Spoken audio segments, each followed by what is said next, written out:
बिस्मिल्लाहिर्रहमानिर्रहीम। अस्सलाम वालेकुम नादरीन, आप यूट्यूब चैनल देख रहे हैं। मैं इमरान खान हूँ। ये बहुत अहम डेवलपमेंट्स हैं जो मैं आपके साथ शेयर करने जा रहा हूँ। रात गए जो मैंने वीलॉग किया था, मैंने 11:15 बजे उसकी रिकॉर्डिंग की थी और आपको कहा था कि ये मैं इसलिए कर रहा हूँ कि ये रिकॉर्ड का हिस्सा रहे। मैंने बताया था कौन कौन जीत रहा था और कितने बड़े पैमाने पर जीत रहा था। पाकिस्तान तहरीक इंसाफ उस वक्त तक लगभग 135 सीटों से आगे चल रही थी और उसके बाद उसकी जीत मज़ीद बढ़ती गई जहाँ जहाँ से हमें इत्तलात आ रही थी, क्योंकि हम वो फैसला मुरतब कर रहे थे उन नताइज की बुनियाद पे जो फॉर्म 45 के मुताबिक मिल रहे थे। फॉर्म 45 वो फॉर्म होता है जो हर पोलिंग स्टेशन से जारी किया जाता है।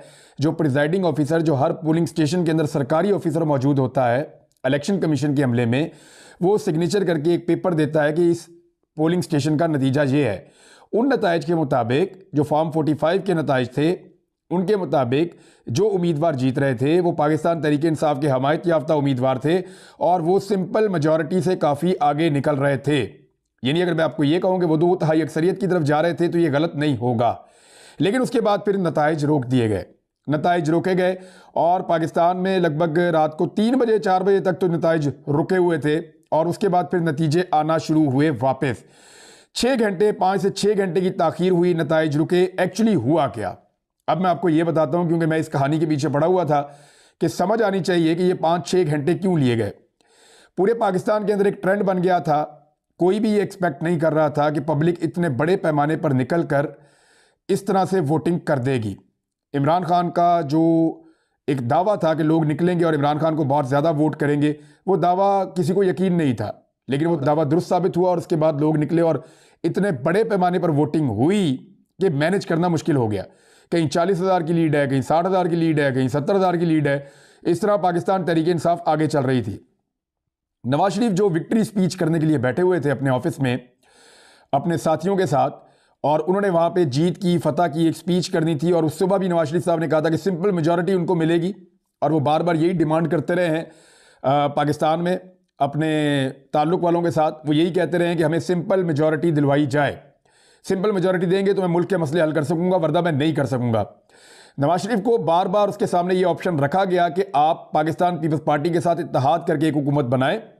मुमकिन नहीं है कि इतने बड़े पैमाने पर धांधली की जा सके, लेकिन नवाज शरीफ उसके ऊपर राजी नहीं हो रहे थे। रात गए जब नवाज शरीफ साहब ने ट्रेंड देखे वोटिंग के, तो नवाज शरीफ साहब बहुत बदमजा हुए, जिसका मैं पहले ही आपको जिक्र कर चुका था। नवाज शरीफ साहब उठे और अपने साथी वहां से निकल गए। जो कारकुन आए हुए थे जीत का ऐलान सुनने के लिए, वो भी मायूस हो गए। मियाँ साहब के चेहरे के ऊपर मायूसी झलक रही थी। वो गाड़ी में बैठे और सोने के लिए अपने घर चले गए और उनके बाकी लोगों ने भी कोई प्रेस कॉन्फ्रेंस नहीं की। उस वक्त इस्लामाबाद के अंदर एक्टिविटी शुरू हुई और कुछ बड़े अहम लोग, अब मैं नाम नहीं लूंगा इस वक्त, लेकिन आपको आइडिया हो जाएगा। शरीफ खानदान की नुमाइंदगी वहां पे थी और जरदारी खानदान की नुमाइंदगी वहां पे थी। ये दो बड़ी पॉलिटिकल पार्टीज और कुछ और दीगर स्टेक होल्डर्स इस्लामाबाद में इकट्ठे हुए और इंतखाबात के रिजल्ट्स इनके इकट्ठे होने से पहले रोक दिए गए। अब वहां पे इस बात के ऊपर कन्विंस किया गया कि या तो मिलकर हुकूमत बना लो या फिर वो जेल में पड़ा हुआ आदमी है वो अपनी हुकूमत बना लेगा। अब ये दो ऑप्शन मौजूद थे, या तो मिलकर हुकूमत बना लो और उसी तनख्वाह के ऊपर काम करने के लिए तैयार हो जाओ। तो फिर फैसला ये हुआ कि जितवाया जाए। फैसला ये हुआ कि इमरान खान की कामयाबी को, उसकी जीत को शिकस्त के अंदर बदला जाए। देखिए, लोग पाकिस्तान के जीत चुके हैं, पाकिस्तान में जमहूरियत जीत चुकी है। लोगों ने खौफ के बुत तोड़ दिए हैं। लोग निकले, लोगों ने वोट डाले, लोगों ने कामयाबी के साथ अपने वोट का हक अदा किया और गिनती के अंदर लोग जीत गए। ये तो बाद में इलेक्शन को तब्दील किया गया। मैं सबूत आपके सामने भी रखूंगा, ऐसे सबूत धांधली के रखूंगा कि आपके भी 14 तबक रोशन हो जाएंगे, आप हैरान हो जाएंगे ये हुआ क्या है पाकिस्तान में। बहरहाल रात गए, ये तय हो गया कि मिलजुल के सरकार बनाई जाएगी और इमरान खान से हमें बचाया जाए, क्योंकि इमरान खान बोतल में बंद वो जिन है जो अगर बाहर आ गया तो इनको खा जाएगा। तो इन्होंने इमरान खान के खौफ के बाद, यानी जो खौफ इमरान खान का था, उसने इनको मजबूर किया कि दोबारा से उसी तनख्वाह पर मिलकर काम कर लेते हैं। लेकिन बड़े बदमजा हुए। सबको जो ख्वाब आ रहे थे वो टूट गए, सवाए पाकिस्तान पीपल्स पार्टी के। पीपल्स पार्टी का मसला यह है कि उन्होंने कराची के अंदर उस लेवल का धांधला किया है और सिंध के अंदर जिस तरह उन्होंने सीटें निकाली हैं धांधली करके, तो पीपल्स पार्टी ने अपना एक मार्जिन क्रिएट कर लिया था कि हम एक बेहतर पोजीशन में आ जाएं पहले से।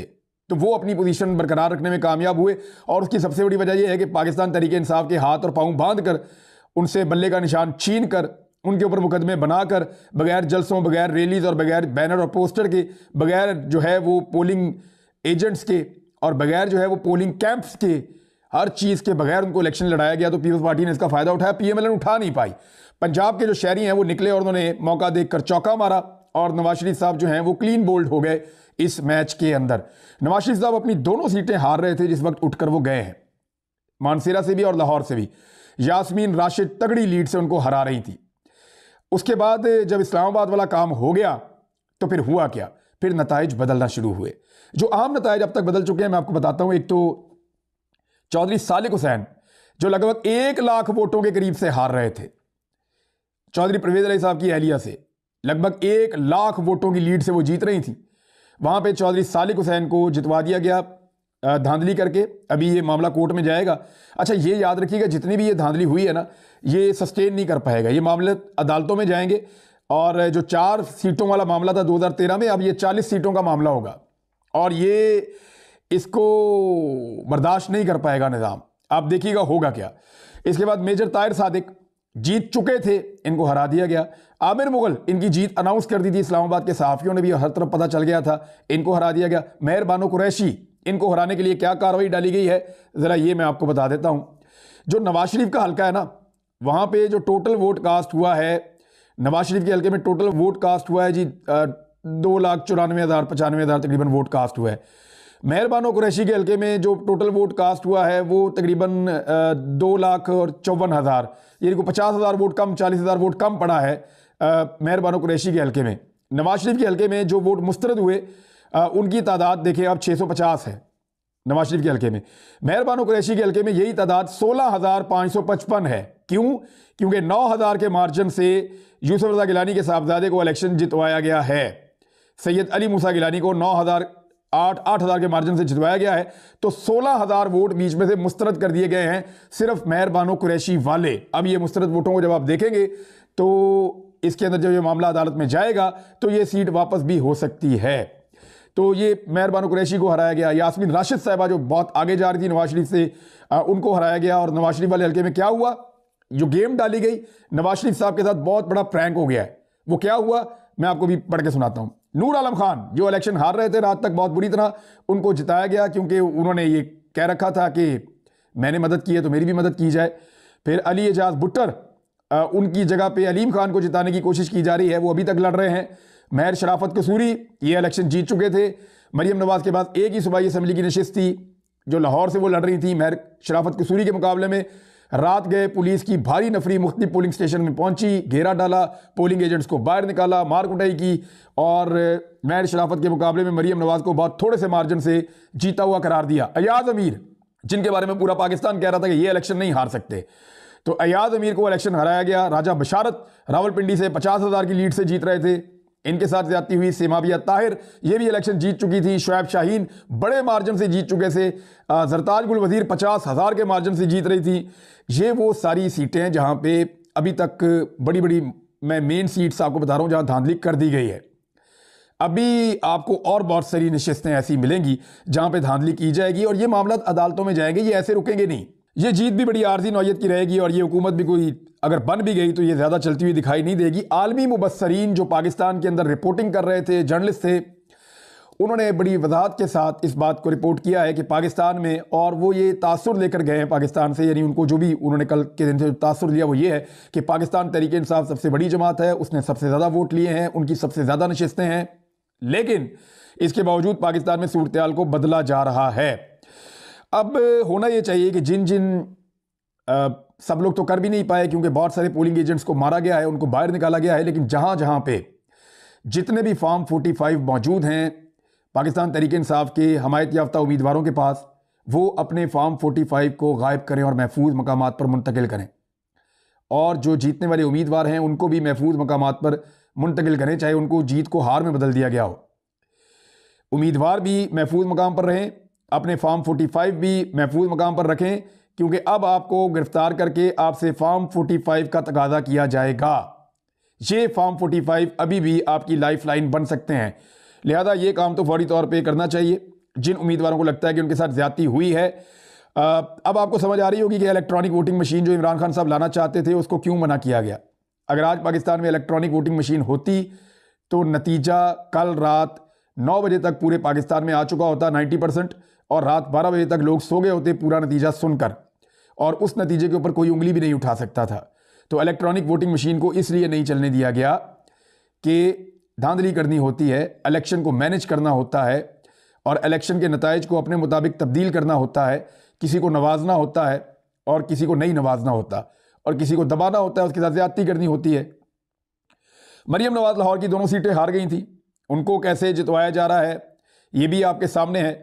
मैं अब आपको ज़रा मियां नवाज शरीफ साहब के ज़रा फॉर्म 45 को आप देखें और फिर एक फॉर्म, अच्छा फॉर्म 45 और फॉर्म 46 के अंदर ज़रा पहले आप फ़र्क समझ लें ये है क्या, क्योंकि जल्दबाजी में बहुत बड़ी बड़ी गलतियां हो गई हैं। ये सारी गलतियां अदालतों में जाएंगी और अदालतों के अंदर बड़े जूते पड़ने वाले हैं, क्योंकि अदालतों में जब ये सवालात वकील उठाएंगे तो नवाज शरीफ के वकला के पास या नवाज शरीफ की पार्टी के जो उम्मीदवारान हैं जो जीतने वाले हैं बज़ाहिर, उनके पास कोई जवाब नहीं होंगे। वो बुरी तरह फंस चुके हैं। कैसे फंसे हैं देखें, मैं आपको बताता हूँ। वो ऐसे फंसे हैं कि फॉर्म 45 होता है एक पोलिंग स्टेशन का, फॉर्म 47 होता है पूरे हलके का। एमएनए के हलके में मिसाल के तौर पे 200 पोलिंग स्टेशन है ना, या 300 पोलिंग स्टेशन है, तो 300 फॉर्म 45 होंगे, और इन 300 फॉर्म 45 को जब आप मिलाएंगे तो एक फॉर्म 47 बनेगा। इसको जरा आप अच्छी तरह समझ लें ताकि हर पाकिस्तानी को समझ आ जाए कि उनके साथ दाव लगाया क्या गया है। आपको समझ आ जाएगी कि एक्चुअली हुआ क्या है, आपके साथ पाकिस्तान के साथ क्या हुआ है। फिर सुन लें, फॉर्म 45 हर पोलिंग स्टेशन से एक निकलता है। अगर 300 पोलिंग स्टेशन है तो 300 फॉर्म 45 हैं। फॉर्म 47 आरओ के दफ्तर से एक निकलता है, और इसके अंदर तमाम फॉर्म 45 का जो नतीजा होता है उसको इकट्ठा करके जमा करके लिख दिया जाता है। तो इसको कहते हैं फॉर्म 47। ये हतमी नतीजा होता है। अब नवाज शरीफ के हलके का मैं सिर्फ एक आपको फॉर्म 45 पढ़ के सुना रहा हूं, सिर्फ एक फॉर्म 45। ये फॉर्म 45 क्या कह रहा है कि यास्मीन राशिद साहिबा ने 440 वोट लिए हैं और नवाज शरीफ साहब ने जो हैं वो 217 वोट लिए हैं। यानी यहां नवाज शरीफ साहब आधे वोट ले पाए यास्मीन राशिद के मुकाबले में। ये जो फॉर्म 45 मैं आपको पढ़ के सुना रहा हूं, ये Abdali grammar girls high school है, गर्ल्स स्कूल है, ग्रामर स्कूल है, और अब्दाली रोड लाहौर पे है। मैं गया हूं जी, यहां पे मैंने ये स्कूल विजिट किया हुआ, मैंने देखा हुआ है माजी में। अब ये फॉर्म 45 क्या बता रहा है, ये एक हलके का है, याद रखिएगा। इसने कुछ ऐसी चीजें बताई हैं कि नवाज शरीफ का और रिजल्ट जो है वो यास्मीन राशिद का, ये तो इसने बता दिया है, लेकिन इसने कुछ चीजें और बड़ी अजीब बताई। यहां पे एक उम्मीदवार हैं ऊपर, इकबाल अहमद खान, तीसरे नंबर पे इनका नाम लिखा हुआ है। ये जो इकबाल अहमद खान है, इनको 4 वोट पड़े हैं फॉर्म 45 में। अब बहुत सारे पोलिंग स्टेशन हैं, बाकी में भी पड़े होंगे, तो इनके सैकड़ों में वोट तो जाने चाहिए ना इकबाल अहमद खान के। अगर सैकड़ों पोलिंग स्टेशन है, एक में 4 पड़े हैं, तो 200, 400, 500, 1000 वोट तो होना चाहिए इनका, और ये पीपल्स पार्टी के हैं। तो जो फॉर्म 47 है, जहां पे नतीजा मुकम्मल होता है, वहां पे इनको जो इन्होंने वोट हासिल किए हैं वो है 0। यानी वो आदमी जो पीपल्स पार्टी के टिकट से इलेक्शन लड़ा, उसने अपने आप को वोट नहीं डाला, या उसको किसी ने भी वोट नहीं डाला, उसका जिसने दफ्तर खोला उसने भी वोट नहीं डाला। हत्ता कि यहां तक मामला हो गया कि उसको वोट ही कोई नहीं पड़ा, और जो वोट उसको फॉर्म 45 के अंदर पड़े हैं वो भी फॉर्म 47 जहां पे मुकम्मल रिजल्ट कंपाइल हुआ, वहां पे वो भी गिनती के अंदर शामिल नहीं किया गया। एक और उम्मीदवार मैं आपको बताता हूं, ये हैं जी हसनैन अहमद शहजाद। इनको 1 वोट पड़ा है। मैं एक एक वोट भी आपको इसलिए बता रहा हूं, आपको मजा आएगा थोड़ा सुन के। अच्छा जी, यहां पे जो है हसनैन अहमद शहजाद साहब जो हैं, वहां पे उनको 1 वोट पड़ा है, यहां पे उनको कोई वोट नहीं पड़ा। यानी एक पोलिंग स्टेशन में उनको 1 वोट पड़ा है, लेकिन पूरे हलके के अंदर वो वोट गिना नहीं जा रहा। एक और उम्मीदवार के पास जाते हैं, ये जी खालिद मसूद सिंधु साहब को 3 वोट पड़े हैं, सलीमुल्लाह को 6 वोट पड़े हैं इस पोलिंग स्टेशन में। यानी खालिद मसूद सिंधु 3 वोट, सलीमुल्लाह 6 वोट इस एक पोलिंग स्टेशन में। और पूरे हलके के रिजल्ट के अंदर ये जो दोनों उम्मीदवार हैं, खालिद मसूद सिंधु और सलीम सैफुल्लाह, खालिद मसूद सिंधु क्योंकि पाकिस्तान मरकजी मुस्लिम लीग से उनके वोट गिने गए हैं, और सलीमुल्लाह जो हैं उनको 0 वोट पड़ा है, उनका वोट नहीं गिना गया। अब आ जाएं आप अगले उम्मीदवारों की तरफ कि उनके साथ क्या हुआ। इसके बाद एक सूफी साहब हैं, खलीक अहमद भट्ट साहब, इनके 11 वोट हैं, और मोहम्मद इम्तियाज़ चौधरी साहब का 1 वोट है, मोहम्मद खुरम रियाज साहब के 37 वोट हैं, मोहम्मद आमिर का 1 वोट है, और मुजम्मल कादिर भट्ट का 4 वोट हैं। और इस तरह जो है वो ये एक पोलिंग स्टेशन मुकम्मल होता है। जब आप दूसरी जानिब जाते हैं तो इन सबका कोई वोट नहीं है, सारे 0 आ रहे हैं। यानी हैरत की बात यह है कि एक पोलिंग स्टेशन के अंदर मैं रिजल्ट आपके सामने रख रहा हूं जिसमें इन उम्मीदवारों को वोट पड़े हैं, और फिर पूरे हलके का रिजल्ट आपके सामने रख रहा हूं जिनमें वो वोट गिने ही नहीं गए। अब अगर मैं 10 पोलिंग स्टेशन के निकालूं तो इनके और बढ़ जाएंगे, लेकिन पूरे के अंदर 0 है।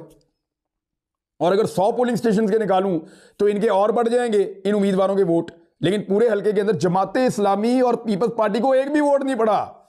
आप अंदाजा करें, उन्होंने खुद भी अपने आप को वोट नहीं डाला, उनके घर वालों ने भी वोट नहीं डाले। ये तो धांधली का धांधला है और झुड़लू है। नवाज शरीफ ये इलेक्शन हार रहे थे और जिस तरह उनको जितवाया गया है, नवाज शरीफ को तत्ते तवे पे बिठा दिया गया है। मैं माजरत के साथ मुझे इसलिए कहना पड़ रहा है कि उनके साथ ज्यादती हुई है। मियाँ साहब को इस ज्यादती का रात को पता चल गया था। मियाँ साहब तजर्बाकार सियासतदान है, उन्हें पता है कि उनको ये कहा जा रहा है कि गंद का टोकरा अपने सर पे आप रखें और फिर शेरवानी पहन लें या पहना दें किसी को, लेकिन कचरे का टोकरा आपको उठाना पड़ेगा और आपको बदबूदार फुजले के ऊपर, निज़ाम के फुजले पे आपको बैठना पड़ेगा, जैसे कि तारिक मतीन साहब कहते हैं। तो मियाँ साहब के जो नुमाइंदगान वहाँ मौजूद थे इस्लामाबाद में, उन्होंने ये कबूल किया और कबूल करने के बाद मियाँ साहब को ये गंदा रिजल्ट दिया गया।